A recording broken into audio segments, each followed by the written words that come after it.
أعوذ بالله من الشيطان الرجيم بسم الله الرحمن الرحيم ولما فصلت العير قال أبوهم إني لأجد ريح يوسف لولا أن تفندون.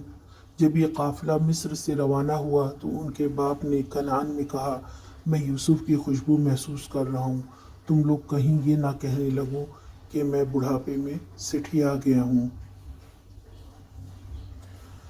قمیص مصر سے آ رہا ہے اور والد فلسطین میں اپنے گھر میں ذکر کرتے ہیں کہ اگر تم لوگ مجھے سٹھیایا ہوا نہ سمجھو تو مجھے یوسف کی خوشبو آ رہی ہے۔ یہ یعقوب علیہ السلام کا معجزہ تھا اور اللہ تعالیٰ کی مشیت، وگرنہ ان کو کنویں سے یوسف کی خوشبو آ سکتی تھی، مگر اللہ تعالیٰ اپنے کام کو کب کرنا ہے اس کا کامل علم اسی کو ہے۔ ان کے گھر والوں کی تعداد تقریباً 67 تھی۔ یعقوب علیہ السلام، ان کے بیٹے، پوتے، پوتیاں سب مصر چلے گئے۔